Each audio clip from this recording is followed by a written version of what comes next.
បាទសួស្តីប្រិយមិត្តនិងបងប្អូនដែលកំពុងរៀនភាសាបរទេសទាំងអស់គ្នាបាទថ្ងៃនេះអាកាសល្អថ្ងៃចូលឆ្នាំចិនឆ្លៀតធ្វើវីដេអូមួយបាទធ្វើវីដេអូមួយទាក់ទងនឹងការរៀនភាសាបរទេសបាទអញ្ចឹងបងប្អូនណាខ្លះដែលជាអ្នកកំពុងរៀនណាអាចព្យាយាមស្ដាប់វីដេអូនេះឲ្យបានដល់ចប់បាទខ្ញុំរវល់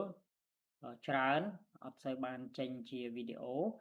ក៏ប៉ុន្តែនៅតែឆ្លៀតពេលបាទអញ្ចឹងតើអ្នកណាខ្លះដែលរៀនអង់គ្លេសយូរហើយបាទប៉ុន្តែស្ដាប់អត់បានអឺនិយាយមិនកើតបាទអញ្ចឹងទាក់ទងនឹងការចេះភាសាអង់គ្លេសនេះអឺនៅសាលាខ្ញុំបើសិនជាយើងចេះត្រឹមសួស្ដីសុខសប្បាយទេអាយុប្រមាណអីហ្នឹងចេះឆ្លើយចេះសួរគឺយើងអត់រាប់ថាជាអ្នកចេះភាសាអង់គ្លេសទេបើសិនជាអ្នកចេះនៅខាងយើងតតែយើងឧបមាថាយើងទៅផ្សារបាទទៅផ្សារយើងបានឃើញអីកើតឡើងហើយយើងអាចមកនិយាយប្រាប់អ្នកណាម្នាក់ទៀតដែលអត់បានទៅផ្សារជាមួយយើងទេប៉ុន្តែគាត់ស្ដាប់យើងទៅដឹងថាយើងកំពុងនិយាយពីអីអាហ្នឹងជាអ្វីដែលយើងគោលការណ៍របស់សាលាយើងបាទបើសិនជាយើងចាំមាត់ត្រឹមតែសួស្ដីសុខសប្បាយទេអាយុប៉ុន្មានមានបងប្អូនប៉ុន្មាននាក់អាសំណួរដែលទន្ទេញចាំមាត់ណាអាហ្នឹងយើងទិញសៀវភៅនៅសាលាទិញសៀវភៅនៅបណ្ណាគារមួយ2500ខ្មែរទៅបាទយកមកអានដដែលៗពីខែទៅយើងចាំហើយប៉ុន្តែអាហ្នឹងវាមិនមែនជាភាសា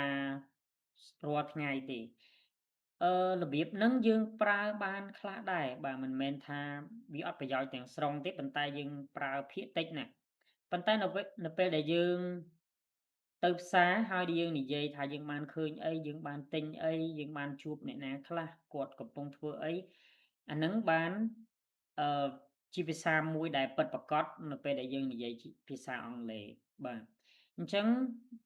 ខ្ញុំបានលើកនៅខាងដើមនេះបងប្អូនអាចយល់ខ្លះៗហើយថាយើងកំពុងរៀនអ្វី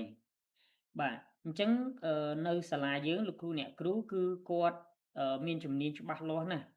ក្នុងការណែនាំសិស្សឲ្យទម្លាប់និយាយអំពីរឿងហ្នឹងបាទមិនមែនឲ្យគាត់មិនមែនឲ្យកូនសិស្សទន្ទេញចាំតែពាក្យឬក៏ចាំតែមាត់